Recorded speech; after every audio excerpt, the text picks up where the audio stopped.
नमस्कार। आज हम एक बहुत ही दिलचस्प विषय पर बात करने वाले हैं। प्राचीन भारतीय दर्शन वैशेषिक और इसके दो सूत्र। हमारे पास कुछ नोट्स हैं, कुछ लेख हैं जो इन पर थोड़ी रोशनी डालते हैं।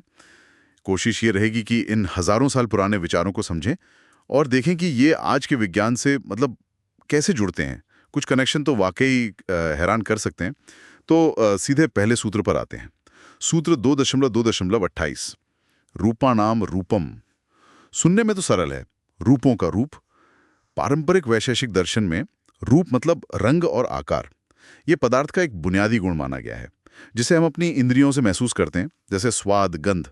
तो ये सूत्र कहता है कि किसी भी चीज का जो रूप है वो एक ही सार्वभौमिक रूप का हिस्सा है। हाँ, बिल्कुल। और यही बात दिलचस्प है कि कैसे ये विचार कि हर दिखने वाले रूप के पीछे एक साझा, एक मौलिक रूप है, ये आज के विज्ञान से भी कहीं ना कहीं जुड़ता है। अच्छा, कैसे? जैसे आधुनिक विज्ञान में देखिए, आधुनिक भौतिकी क्या कहती है? रंग। रंग तब बनता है जब प्रकाश मतलब लाइट किसी चीज से टकराती है। हर रंग की अपनी वेवलेंथ होती है। और चीज की जो अंदरूनी बनावट है वो तय करती है कि कौन सी वेवलेंथ सोखेगी, कौन सी वापस भेजेगी। हाँ, ये तो है। तो एक तरह से किसी वस्तु का रंग क्या हुआ, उसकी अपनी अंदरूनी संरचना और प्रकाश के बीच का एक इंटरैक्शन। ये वैशेषिक के सार्वभौमिक रूप वाले आइडिया से काफी मिलता जुलता लगता है ना? हाँ, ये तो है। लेकिन ये सिर्फ रंग की बात हुई। आकार यानी फॉर्म, उसके बारे में क्या? क्वांटम मैकेनिक्स इस बारे में कुछ कहता है? वो जो बहुत छोटे कणों का विज्ञान है। बिल्कुल। क्वांटम मैकेनिक्स बहुत दिलचस्प बात बताता है। वो कहता है कि परमाणुओं के अंदर जो इलेक्ट्रॉन होते हैं वो ऐसे ही कहीं भी नहीं घूमते। वो खास ज्यामितीय आकृतियों वाले ऑर्बिटल्स में रहते हैं। ऑर्बिटल्स? अच्छा। हाँ, ऑर्बिटल्स। कुछ गोल होते हैं, एस ऑर्बिटल्स, कुछ डंबल जैसे, पी ऑर्बिटल्स। और यही ऑर्बिटल आकार आप कह सकती हैं परमाणुओं का मौलिक रूप है। जी हाँ। और फिर यही मौलिक रूप मिलकर अणुओं की, मॉलिक्यूल्स की बनावट तय करते हैं और फिर बड़ी चीजों का आकार। तो प्रकृति के बहुत ही बुनियादी स्तर पर ये रूपों का रूप वाली बात दिखती है। कमाल है ना? और सोचिए, वैशेषिक ने ये कहा कि गुण यानी रूप वो पदार्थ में ही निहित है, उससे अलग नहीं है। ये आज के विज्ञान जैसा ही है। रंग और आकार पदार्थ के अंदरूनी गुणों से ही तो तय होते हैं।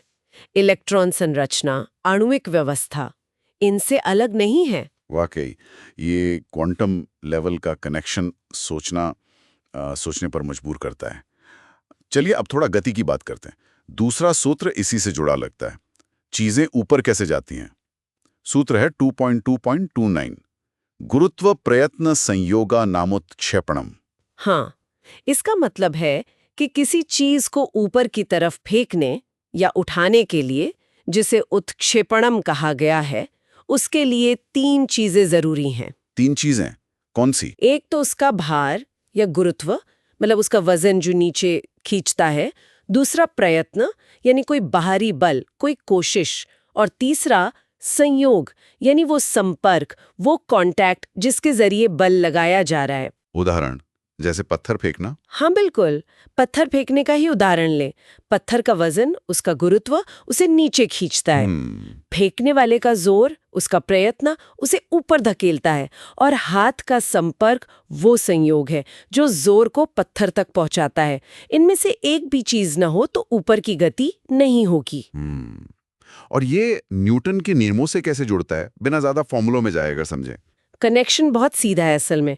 न्यूटन के नियम क्या कहते हैं? वो यही बताते हैं कि किसी चीज को, मान लीजिए उसका कुछ वजन है, उसे ऊपर उठाने के लिए आपको उस वजन से ज्यादा जोर लगाना पड़ेगा। हाँ, जाहिर है। बिल्कुल।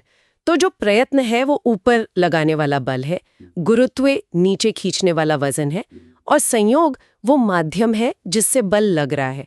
न्यूटन का दूसरा नियम F=ma इसी को गणित में बताता है। जब आपका लगाया हुआ बल, प्रयत्न, चीज के वजन गुरुत्व से ज्यादा होगा तभी वो ऊपर जाएगी। अच्छा। हाँ, तो वैशेषिक सूत्र ने ये जो संतुलन बताया था गुरुत्व, प्रयत्न और संयोग का, ये बिल्कुल वही बात है जो न्यूटन ने बाद में गणितीय रूप से सिद्ध की कि बिना पर्याप्त प्रयत्न के या गुरुत्व पर काबू पाए बिना ऊपर की ओर गति संभव नहीं है। ये तो कमाल है। मतलब बिना किसी आधुनिक लैब या उपकरण के सिर्फ देखकर और सोचकर गति के इस इतने मूलभूत सिद्धांत को पकड़ लिया। हाँ, और यही बात तो महत्वपूर्ण है। ये दिखाता है कि इंसान की जो जिज्ञासा है, दुनिया को समझने की कोशिश, वो कितनी पुरानी है। प्राचीन विचारकों ने अपने तरीके से, तर्क और ध्यान से प्रकृति के कुछ वैसे ही नियमों को महसूस किया जिन्हें आज हम आधुनिक उपकरणों और गणित से मापते और साबित करते हैं। तो हमने आज देखा कि कैसे वैशेषिक दर्शन के ये दो सूत्र आधुनिक विज्ञान की कुछ बहुत ही बुनियादी बातों से कितने मिलते जुलते हैं, चाहे वो रंग और आकार की प्रकृति हो या गति के नियम। बिल्कुल। और ये कनेक्शन हमें याद दिलाते हैं कि ज्ञान की खोज किसी एक समय या संस्कृति की बपौती नहीं है। ये एक निरंतर चलने वाली प्रक्रिया है। सही कहा।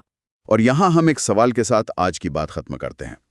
अगर सिर्फ अवलोकन और तर्क से प्राचीन विचारक रूप और बल के इतने गहरे सिद्धांतों तक पहुंच सकते थे, तो वास्तविकता के बारे में और कौन सी गहरी सच्चाइयां, कौन सी अंतर्दृष्टियां प्राचीन दर्शनों में छुपी हो सकती हैं, जो बस इस इंतजार में है कि हम उन्हें आज के नजरिए से देखें और समझें।